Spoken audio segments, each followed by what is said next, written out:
जाएगा, सुनाने के बाद तब आपको अधिकार बताया जाएगा। तो समय लगा, बहुत समय, 20,000 बरस तो तप में लग गए। उसके बाद में उन्होंने हुक्म दिया तो फिर विधान बना। जब समाधि लगाई तो देववाणी हुई ईश्वर की कि हम जो बोले सो लिख दो। तो जो जो बोलते गए वो लिखते चले। उस समय पर तो कोई कागज नहीं था इस तरह का, तो पेड़ों की छाल निकाल करके उसी में लिख दिया। उसी को 4 वेद कहते हैं। पूरा का पूरा विधान, रोगी का, कोढ़ी का, लूले का, लंगड़े का, अंधे का, बहरे का, अमीर का, गरीब का, निर्धन का, धनी का, राजा का, रैयत का, रूप का, कुरूप का, ये सब 4 खानों का, 84 लाख योनियों का, नरकों का, स्वर्ग का, वैकुंठ का, सब बन गया। और आपको बता दिया, सुनाया कि भाई देखो बता दूं कि विधान बन गया है, सबको अधिकार दिया जाएगा। तो सबको सुनाया, तिथि तारीख रख दी। और अधिकार क्या, 2 चीजें थी, एक तो पाप था, एक पुण्य था, एक अच्छा एक बुरा। उन्होंने कहा देखो ये अच्छा है बुरा, तुम सत्य बोलो असत्य बोलो तुम्हारी मर्जी, आंखों से अच्छा देखो बुरा देखो तुम्हारी मर्जी, कान से अच्छा सुनो बुरा सुनो तुम्हारी मर्जी, बुद्धि से अच्छा विचार करो बुरा करो तो तुम्हारी इच्छा की बात। हमारी तरफ से पाप पुण्य में कोई भी रोक टोक नहीं है कि ये मत करो ये करो, ना हम पुण्य में रोकेंगे ना पाप में रोकेंगे। तो आपको पूरा अधिकार मृत्युलोक में दे दिया। इतना अधिकार दिया ईश्वर के पास, यानी गाठ के पास, खुदा के पास भी अधिकार नहीं है जो आपको मृत्युलोक में उसने अधिकार दिया। अब इतना अधिकार दे दिया और आपको मतलब यह है कि दे करके तिथि तारीख रखकर जब निकल गई तो अब इस बात का है कि पहले तो पुण्य भी नहीं था, तो जब पुण्य नहीं था तो उसकी गंदगी क्यों जमा हो, तो पाप तो था ही नहीं, तो पुण्य भी नहीं था, तो पाप और पुण्य। अब यह है कि पुण्य है तो पुण्य की भी गंदगी जमा होगी, बोझा जमा होगा, तैयार होगा, और पाप का भी, तो कभी पाप कभी पुण्य, कभी पाप कभी पुण्य। पहले तो आप बुरा काम करते नहीं थे, सब अच्छे का, कितने युगों तक अच्छा काम करते रहे, लेकिन सवाल इस बात का कि पुण्य का भी बोझा जमा हो गया, अब उसका भी फल आपको पाना। पहले न पुण्य का था न पाप का था, फिर कभी आपसे बन गया अधिकार, आपको मिला तो आपने कभी 1 झूठ बोल दिया, कभी 2 झूठ बोल दिए, कभी 4 फिर झूठ बोल दिया, कभी धोखा दे दिया, कभी बेईमानी कर ली, ऐसे कभी कभी तो वो भी जमा हो गया। ऐसे जमा होते जब आपकी 1,00,000 बरस की उम्र है तो उसमें पता नहीं क्या क्या हो जाएगा। तो ये पाप पुण्य सब मिश्रित हो गए तो बोझा। लेकिन जब तुम्हारे ऊपर कोई बोझा नहीं था, पाप पुण्य का कोई विधान नहीं था, पूरी स्वतंत्रता थी, स्वाधीनता थी कि जब चाहो उसके पास जाओ, जब चाहो लौट आओ, दिन में 100 बार जाओ, 100 बार लौट आइए उसके पास। लेकिन जब यह अधिकार दे दिया तो रोक टोक क्यों हुई कि ये पाप पुण्य, ये अच्छा ये बुरा, अच्छा बुरा, भाई यही से बंधन पड़ेगा। तो बंधन पढ़ते पढ़ते पढ़ते पढ़े तो आंख खुली थी, कान खुले थे, देववाणी सुनते थे, सब लोग सुनते थे, आंख खुली थी, यानी तीसरी आंख, तीसरा नेत्र सबका खुला था। कोई ऐसा नहीं था जिसका बच्चे बच्चे का खुला ना हो, सब आते जाते थे। यहां से स्वर्ग भी देखो, वैकुंठ भी देखो, इसको ईश्वर को भी देखो, पार ब्रह्म भी देखो, और मतलब यह है कि ऊपर चले जाओ। और आप मतलब यह है कि आप बंधन पड़ गए, तो जब बंधन पड़ा तो फिर आप बंध गए। अब यह है कि उसने ये कहा कि देखो भाई अच्छा बुरा जो भी करोगे, हमने वो लिखते लिए योनि बनाई, 4 खाने सेंट्रल जेल खाने बना दिए, 4 खानों के, अंडज पिंडज उकमज अस्तावत, ये 4 बड़े जेल खाने, और छोटे छोटे जेल खाने 84 लक्ष, ये मैंने जेल खाने बनाए। तो मैं इसमें से इसमें बंद करूंगा, अगर तुम ये काम खराब करोगे ये तो हम बंद करेंगे इसको। इसलिए महात्मा घूमते रहेंगे, बताएंगे सब जगह कि देखो ये अच्छा है ये बुरा है, इस बुरे काम को मत करना, अच्छे काम को करना, ये अच्छा बुरा। तो आप लोग सचेत और होशियार रहते थे कि मैं बुरा काम नहीं करना, सब अच्छा करना। फिर उस अच्छे करने से मन बुद्धि और चित्त जब पवित्र निर्मल रहता था तब ये कहा था कि भाई महात्माओं के पास चले जाना, वहां से तुमको रास्ता मिल जाएगा। तो आप उनके पास जाते थे, रास्ता लिया और चल दिया। लेकिन अब तो रास्ता बंद हो गया क्योंकि उनके पास जाओगे नहीं।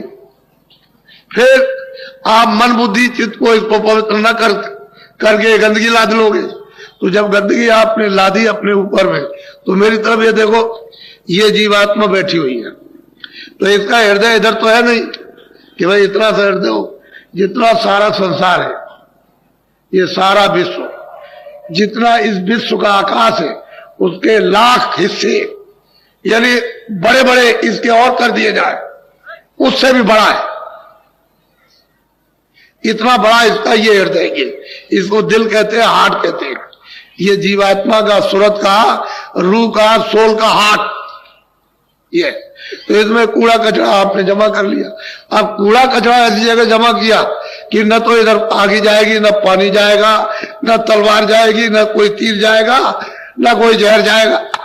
ऐसी जगह उसने जमा कर रखा। और आप ये सोच रहे हो कि शायद हो सकता है, शायद हमारा पाप धुल गया होगा। ऐसे धुलने वाला कहां? जिसने ये सब विधान बनाया वो ऐसा होशियार, ऐसा उसको ऐसे ही होशियार सब। वो छोटा मोटा कारीगर नहीं है, वो बहुत बड़ा कारीगर।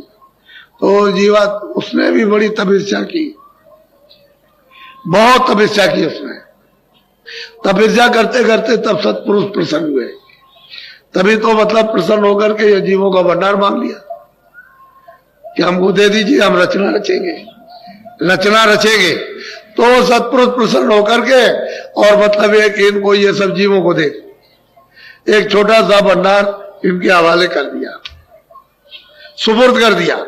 अब ये यहां ले आए और ले आकर के इन्होंने, पहले तो कुछ नहीं था, जब आप जाने लगे, वापस लौटने लगे और बहुत सी जीवात्माएं वापस लौट गई, उसके बाद उन्होंने देखा तो हमारा तो मतलब इतने जुगों और इतने कल्पों तक हमने तब किया, तो उसके बाद में ये हमको मिला और ये सब चले जाएगा तो हमारे पास क्या रहेगा।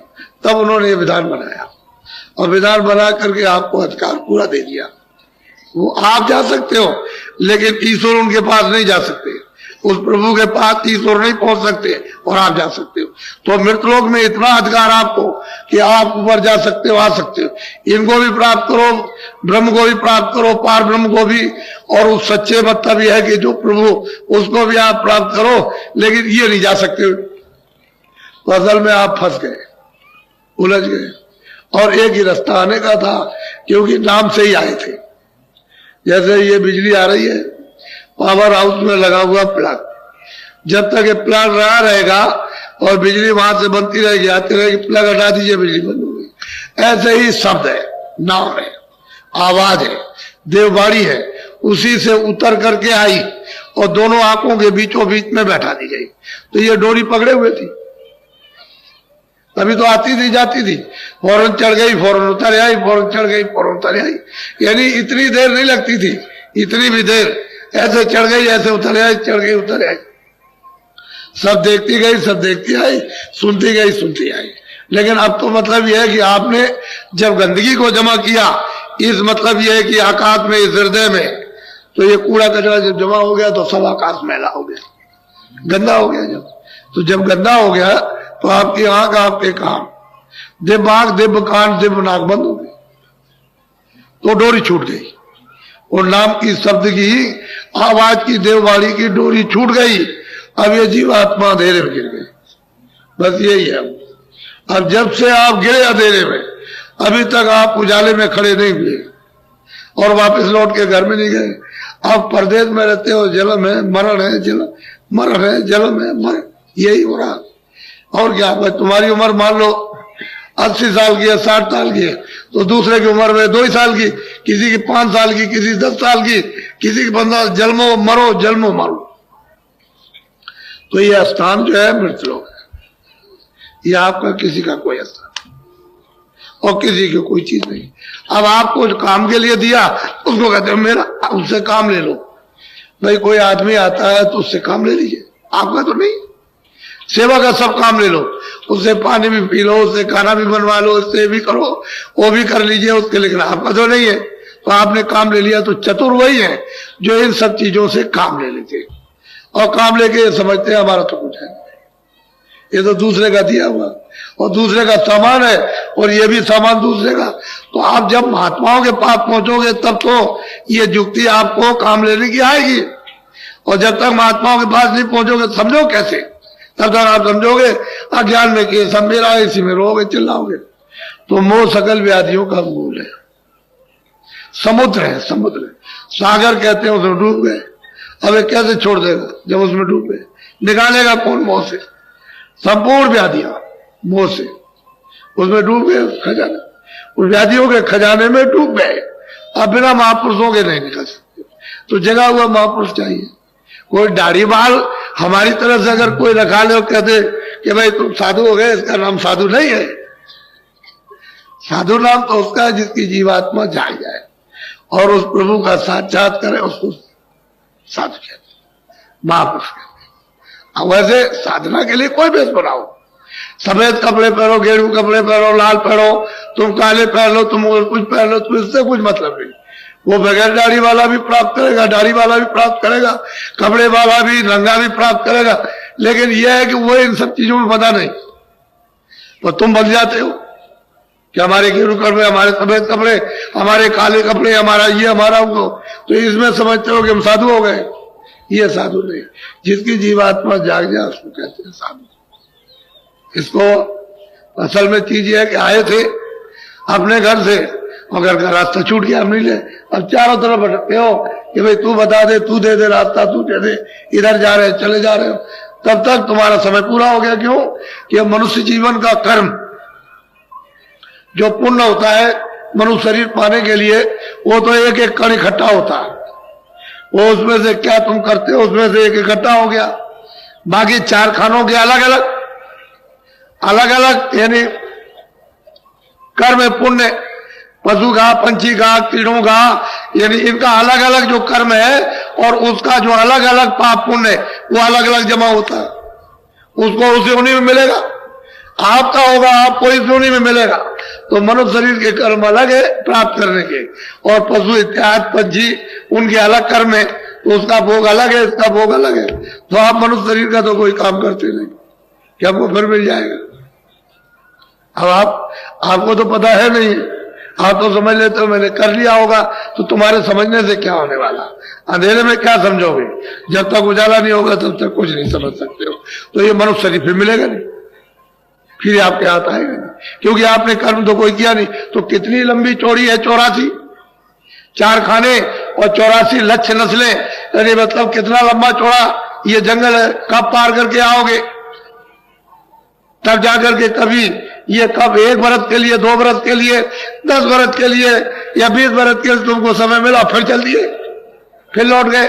मनुष्य जीवन नहीं मिलता, आपकी बार आपको मिल गया, इससे आप लोग बचे हुए समय से काम लो। हमने तो आपको यहाँ पर जो बुलाया है, ऐसा कोई आदमी समझता था कि इतने आदमी आएंगे? सब अंधेरे में थे। अभी क्या, अभी तो आप देखिएगा कल, अभी आपने देखा ही क्या? कुछ नहीं देखा। तो उससे लाभ उठाना चाहिए सबको अवसर मिलता। कोई ये नहीं कह सकता भाई हमको मौका नहीं मिलता। सबको, छोटे बड़े, पढ़े लिखे अनपढ़, किसी भी मतलब मनुष्य हो, इंसान